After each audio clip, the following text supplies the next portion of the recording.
So in this unit, we're going to be looking at rotational motion. We've already covered a specific type of rotational motion, which was uniform circular motion before, but we've only so far been able to deal with objects going in a circle at a constant speed. And so we're going to look at all of the other things that could potentially happen, as well as how we deal with solid physical objects that are rotating and rolling, and how if we push on something, how that's going to change its motion, what happens if we roll one object and collide it into another object, how are they going to behave, all of those things. And something that we need to have a pretty good understanding of in order to make sense of the equations here are radians. And I know you know radians from math class already, or at least how to how to use them, how to convert between degrees and radians. But we need to understand where radians actually come from in order to make sense of our equations. So radians are just another way to measure angles.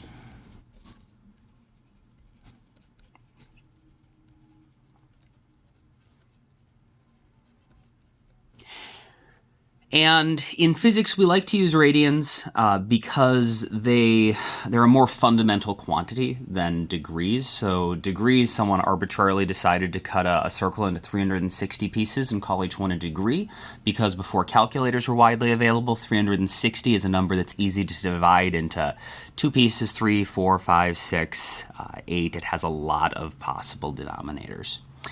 But a radian says, well, what if there's something about the circle itself that we could use to define the angle?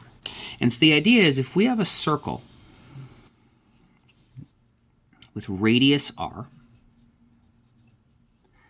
that radius is really the only thing that defines the circle. And every point on the circle is one radius away from the center. So what if we used this only measurement, the radius, the only thing that's fundamental to the circle, to define our angle?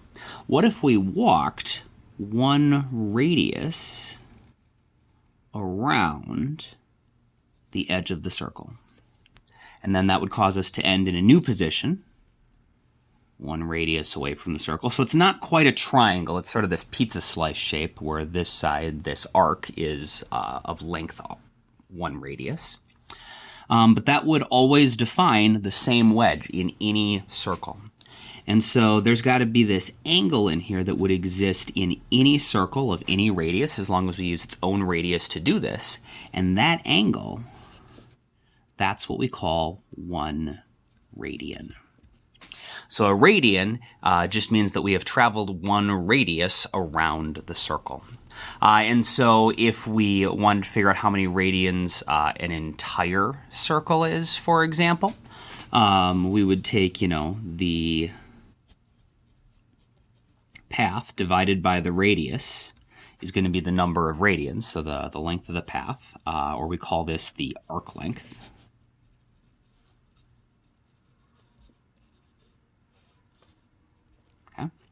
And so if we go all the way around the circle, if we do the circumference over the radius, we're going to get 2 pi r for the circumference divided by the radius, r. And so those cancel out, and so you can see the number of radians we get, which we get when we, if we're going 2 pi radiuses around, then that's, 2 pi radiuses means that it's got to be 2 pi radians. And so 2 pi is going to be the number of radians going around a circle. So that is where the idea comes from, that 2 pi radians is the same as 1 revolution or rotation is the same as 360 degrees. It's not because someone just arbitrarily decided that 2 pi would make the calculus clean or something. It's because we're literally just measuring how many radiuses we've gone around the outside edge. Okay, so using radians as our way to measure angle, we can define position in a circular motion or a rotating problem using the angle. And we call that measurement the angular position.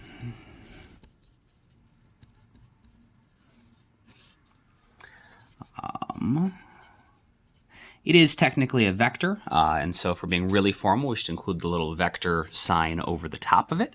Often we'll leave that out in our work, but just remember that it is a vector, and so the sign is important. And this is just the location of our object on the circular path.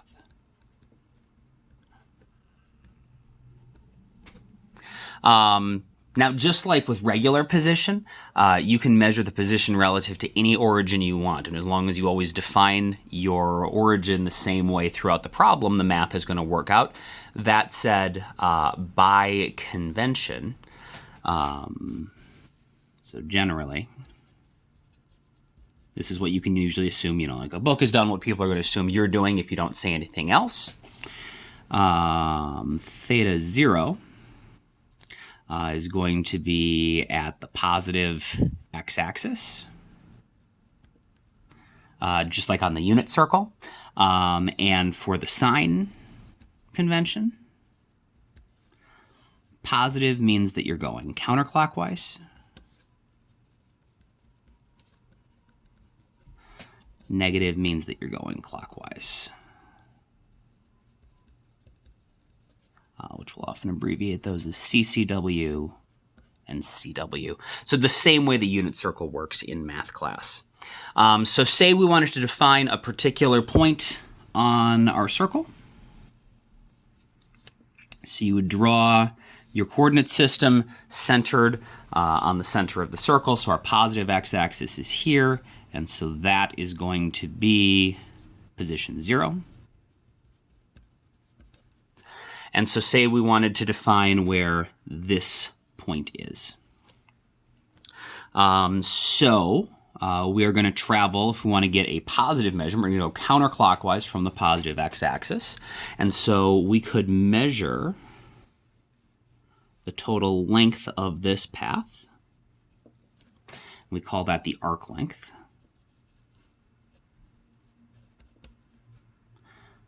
The symbol for arc length is generally S, so we can measure the total, how far it is, in meters from that position.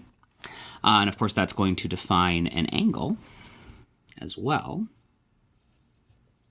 And we know that radians is just describing how many radiuses long we have traveled around the edge, or how many radiuses long our arc length is. And so that means that we can find our angular position by just taking the length of our arc length and dividing it by the radius. And that'll tell us how many radiuses we traveled around the edge, which means that's how many radiuses or how many radians we've traveled. Or if you know the number of radians, you can work backwards and figure out the arc length, or you could, use it to solve for the radius of the circle as well. One thing I want to note quick is you might notice that the units in here do something a little bit weird.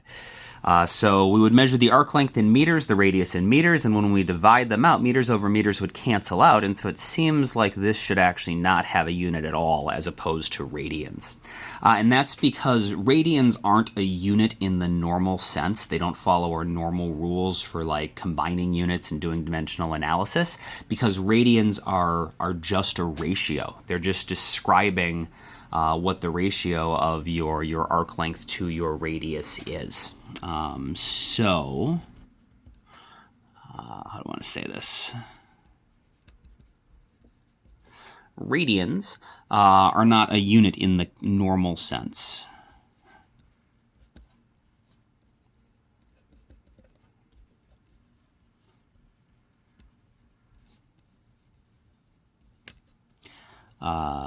They are just a ratio.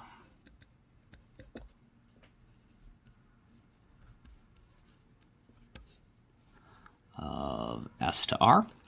And so they're not going to combine with other units in the normal way. So if we look at, the units for our equation here, the units would be meters over meters. Okay, so they cancel out.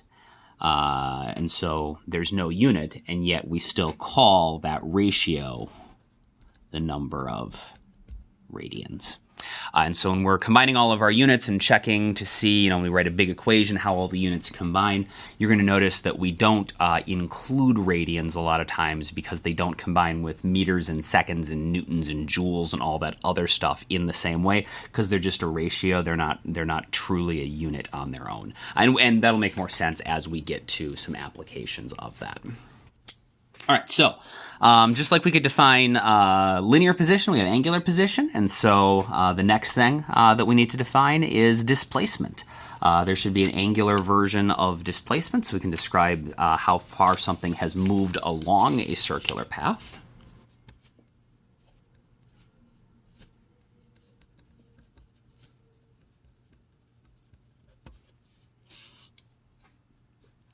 And just like regular displacement is, delta x or delta y or delta s or whatever you're using for your linear measurement, the angular displacement is going to be delta theta. And again, it's a vector. It uses the same sign convention. The positives and negatives mean the same thing as before. And this is just how far our object has moved around the circle.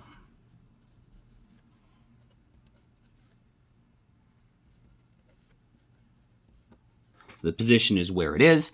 The angular displacement is where it has ended up. And the equation, hopefully pretty obvious. It's just the final minus the initial angle.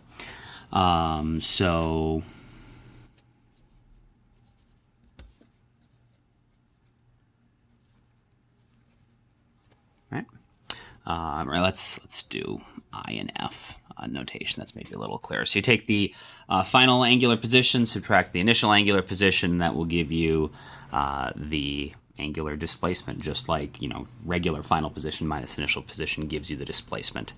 You can also do this in terms of arc length. So just to imagine that, if we have some initial position here and some final position over here. Okay, so that's our 0. And so, this is going to be our initial angle. This entire thing is going to be our final angle. And what we want to define is how much the angle has changed. So we're looking for the angular displacement, or delta theta, so we just subtract the two. If you knew the arc lengths, this would be the initial arc length. This would be the final arc length. And so this would be right here, the change in arc length. And so you can see, not surprisingly, if we take the total arc length, we just have this curved length that is defined by the angle we're looking for. And so if we divide that by the radius, we'll figure out how many radians long the change in arc length is. And so it's also equal to the change in arc length over r. Technically, this is change in arc length, which is just sort of like a weird, cumbersome way of saying how far the object traveled along the edge of the circle. All right, and so in linear motion, we had position, and then we had displacement, and so then we talked about how we could talk about called speed and velocity, which is just figuring out how fast something's moving, and we can do the same thing for our rotating systems, and so we're going to have an angular version of speed and velocity.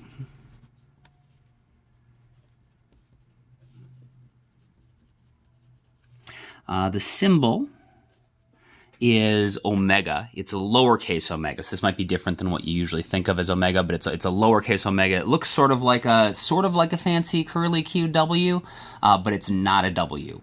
It is a curly Q looking thing, and it's a Greek letter called omega. Angular speed and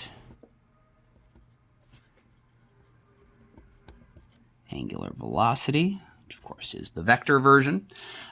Just like we use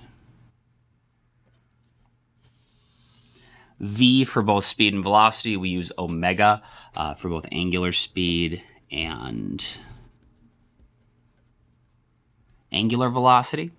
And so the equations are really similar for both, and just from context, you should know whether or not, we use the same rules we would for linear motion, whether or not you need the speed or the velocity. If you're using the vector version, remember the sign is going to be super important.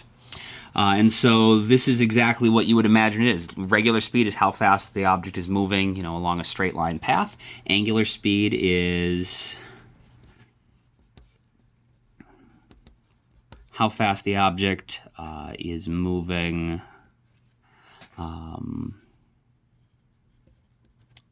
along the circular path.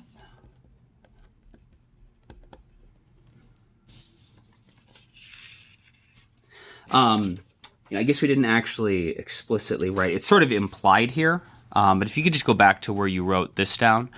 So the angular position, just make it really clear. The unit, sort of our default unit, is going to be radians. Like meters is our default unit for length.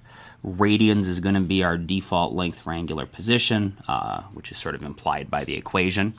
You could measure the position in degrees, but radians is going to be our default. And so likewise, the default unit for angular speed is going to be radians per second, which we're often just going to write as rad per s. However, there are several alternate units.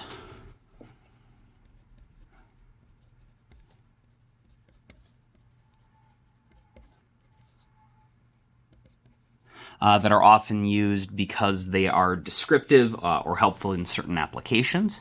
So this is just describing, how many radians something has moved around the circle, so how quickly it's moving in terms of, the angle it's going per second. But radians is just a way of measuring how far we've run around the circle. So certainly we could do like degrees per second or something.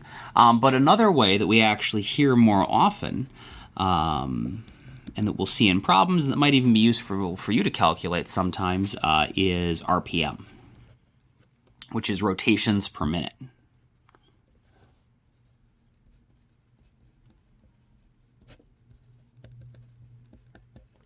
And that is just another way of describing the angular speed. It's just a different unit. It's like using miles per minute instead of meters per second. But the number of rotations defines how much of the circle you've gone around just as well as the number of radians does. And the number of minutes defines the time just as well as seconds. And so if you see something described in RPMs, that's actually giving you the angular speed.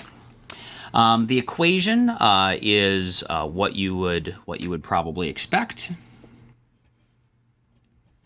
If you know your position and we want to just figure out how fast it's going, if we do the change in position over the change in time, or the displacement over the change in time, that'll give us the average angular speed.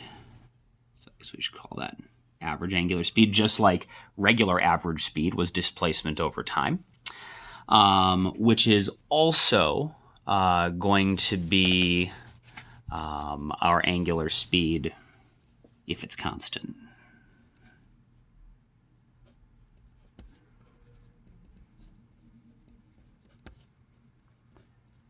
So just like if you had an object moving at a constant speed or a constant velocity, you could just do displacement over time to figure out the velocity and not have to do any calculus or anything.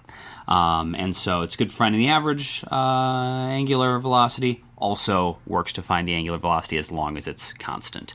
But if your angular velocity is changing, If you have what we're going to call an angular acceleration in a second, the more general way to find this, not surprisingly, since it's just describing the rate that it's moving around the circle, just like the derivative of the position with respect to time gives you the linear speed,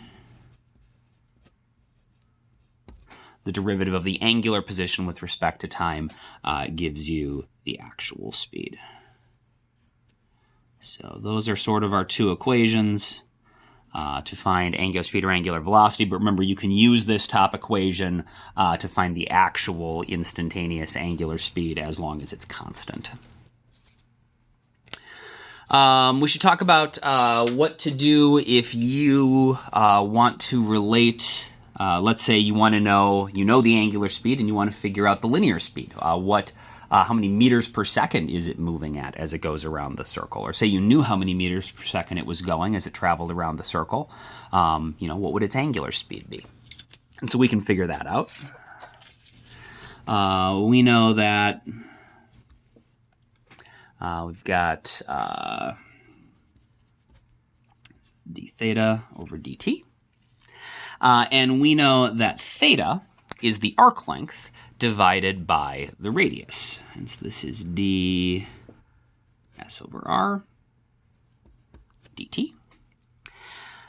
And the radius is a constant, and so we should be able to factor that out because you need to take the derivative of your constants. So it's going to be 1 over r ds over dt. And s is just the linear version of position. So instead of using x or y in this case, since we're dealing with curved paths, remember we said that we were going to use the arc length, right, as our linear version of where we are. And so, the ratio of ds dt, the derivative of position with respect to time, that's the velocity in a linear sense. And so this part is our velocity, or speed, depending on if you're paying attention to the sign. And remember specifically, because the arc length s is this path along the edge of the circle, this is how fast we are moving as we travel tangent to the edge of the circle. So remember, we've got two directions with circles: tangential along the edge and centripetal towards the center. This is only describing tangential motion. So that's really we should say VT. The tangential speed. And so omega is equal to, this is V divided by R.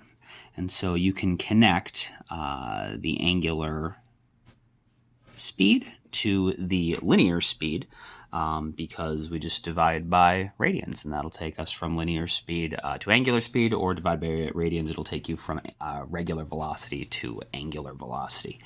And I'm not going to, normally we don't write the t in there, but just remember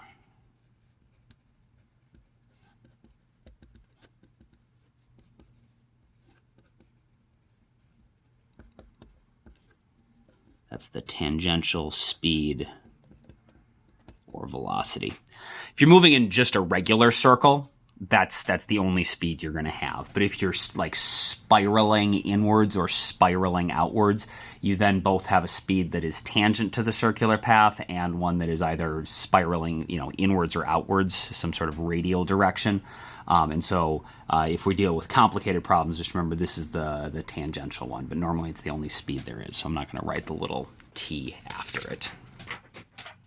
And then finally, the last quantity, not surprisingly, is there should be some angular version of acceleration.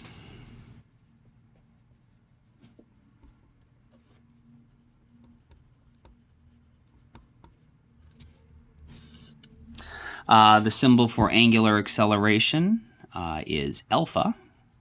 So it's a Greek lowercase alpha, and so it looks, I guess, sort of like a fish maybe or something, but that's alpha. And it's just like regular acceleration is the rate the velocity is changing at. Angular acceleration is just the rate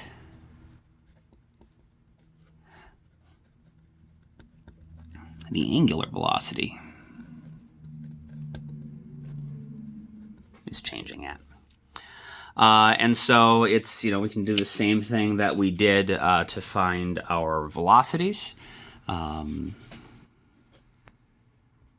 The average angular acceleration is just going to be the change in angular velocity over the change in time, which again is equal to the angular acceleration if your angular acceleration is constant. And just like in linear motion, we had lots and lots of situations where even if the velocity wasn't constant, the acceleration was. That is going to happen in rotational motion as well for largely the same reasons. There will be lots of problems where instead of having to do any calculus, you can just do this. But as long as the acceleration is going to be constant, you can just take the change in angular velocity over the change in time to get your angular acceleration. But if it is a more complicated variable situation, you can always do the calculus as well. It's just the rate the velocity is changing at, and so by definition, the angular acceleration has to be the derivative of the angular velocity compared to the derivative of the angular velocity with respect to time. And we can see, again, how to connect this to linear motion, just like we had a way to connect our angular velocities to angular motion. That is the derivative. Remember, omega is v over r.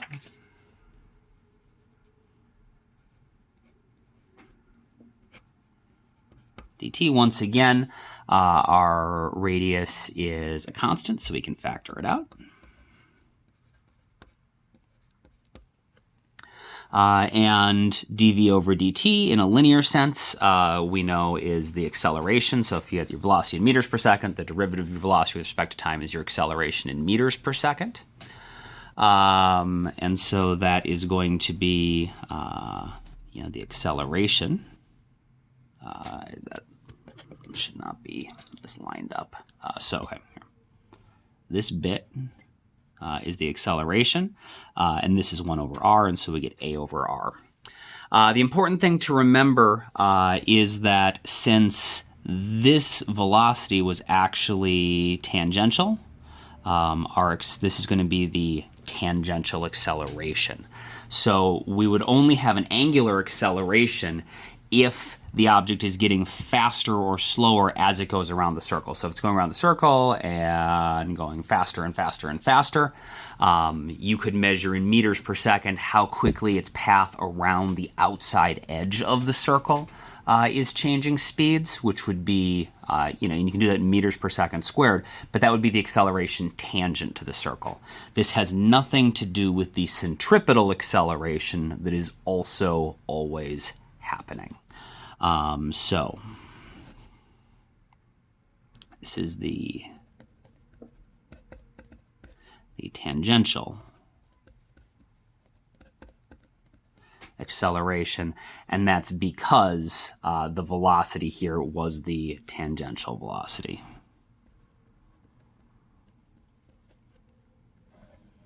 Okay, because that is the tangential speed or velocity, depending on what exactly you're doing.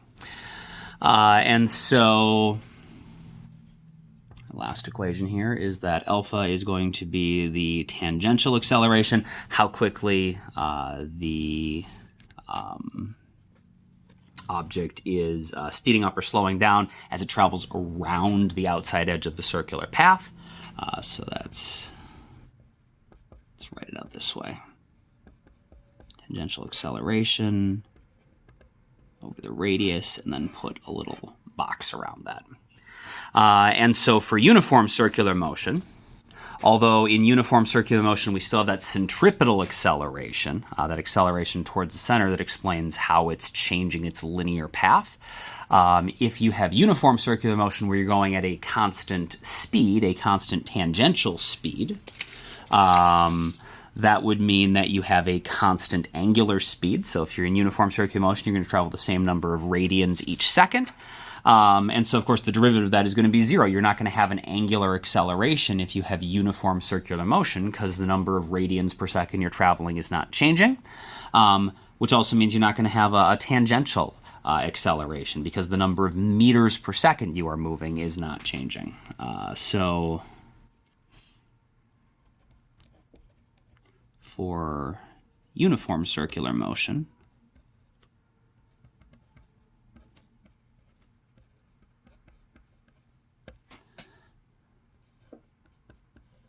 by definition, this is going to be 0 because uniform circular motion has a constant speed or a constant angular speed. We are only ever going to deal with angular acceleration when we do non-uniform circular motion problems. Problems where the object is changing speeds. It's spinning faster or spinning slower. So, you should have noticed by now there's a lot of patterns and similarities between the linear and angular versions of all of these things. So, let's make a little table to sort of put everything together and get everything into one place. We have all these why can't I spell? All these quantities. And there's both a linear version and an angular version, or a rotational version. And then we have a bunch of relationships that connects them.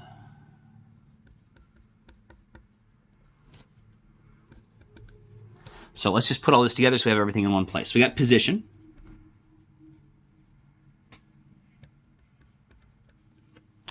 And so the linear version could be x, could be y. In this particular set of derivations, we used s for the arc length.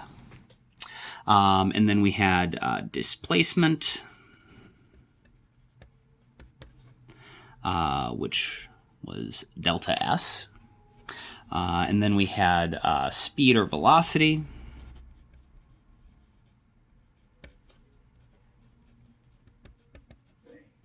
which is v in a linear sense, which is the change in derivative of the position with respect to time. And then we have the acceleration, which for us is our acceleration, dv dt. So you already know all of this from linear motion. And so the nice thing about rotational motion and all of the angular quantities is they follow the exact same forms. We have different symbols, though. So position instead is measured as theta. It's an angle. But then displacement, just like displacement was change in position, well, it's still change in position. It's just the change in the angular position. We have a different symbol for the angular version of speed or velocity. It's omega, but we still calculate it the same way. It's the derivative of the position with respect to time. And acceleration, again, has a different symbol if it's angular acceleration instead of linear acceleration. But it's still calculated the same way. Just like acceleration is the derivative of velocity with the linear velocity with respect to time, angular acceleration is the derivative of the angular velocity with respect to time. And then we have a way to connect these to each other as well. So theta was s over r. Delta theta was delta s over r. Omega is v over r. And alpha is a over r, as long as you are specifically using the tangential acceleration. And so, although in some ways this seems like a whole bunch of new material, in a lot of ways, absolutely nothing has changed. It should be really easy to track everything because it's the same vocabulary, it's the same relationships, we just need to learn a different set of symbols to do the exact same stuff with. And then even converting between our linear and our angular quantities is not hard because it's just the linear quantity divided by the radius, at least for these first ones that we're doing, is going to give you the angular version. And so the last thing we can do here is there's sort of a conclusion we can draw. Since everything in motion, at least, appears to follow the exact same rules, the form from linear motion gives us this, there's an angular version with the same form. We just replace position, with the appropriate symbol. We replace velocity and acceleration with the same symbol. Our other equations, like the kinematics, should follow the same forms. And so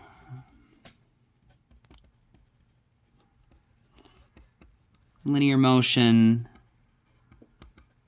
and angular motion follow the same rules and relationships. We can see the equations are exactly the same form. We just need to switch to the appropriate symbols.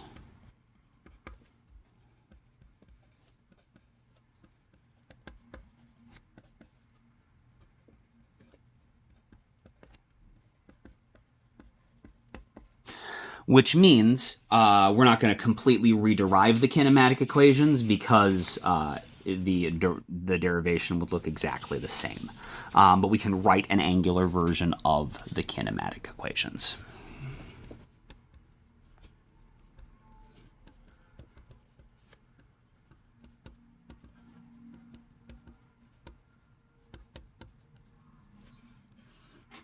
So you already have in your notebook from back when we did motion, the regular kinematic equations, so we don't need to write them down again, but we'll just use them as reference, okay? So,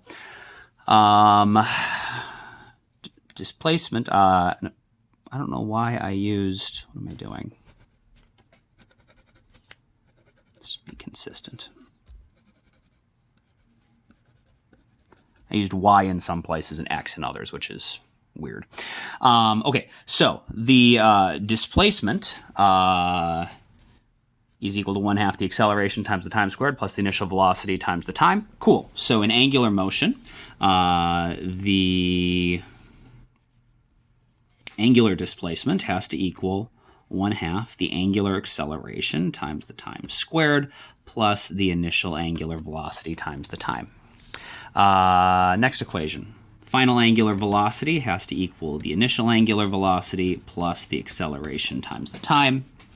Angular displacement has to equal the initial angular velocity plus the final angular velocity over 2 times the time. Final angular speed has to equal the initial angular speed plus 2 times the angular acceleration times the angular displacement. And finally, the last one, the other way to calculate the angular displacement is final angular velocity times time minus 1/2 the angular acceleration times the time squared. Nothing has changed. We can use the exact same equations. And so although in some ways this looks like a bunch of new stuff, in fact, nothing I've told you today is actually new. Other than just how we connect the equations to each other. So this connection between the linear and the angular stuff is in some ways the only new thing, because everything else, if you know how linear motion works, you can do the exact same thing with our angular motion. You just switch the symbols out, and then you can solve your problems.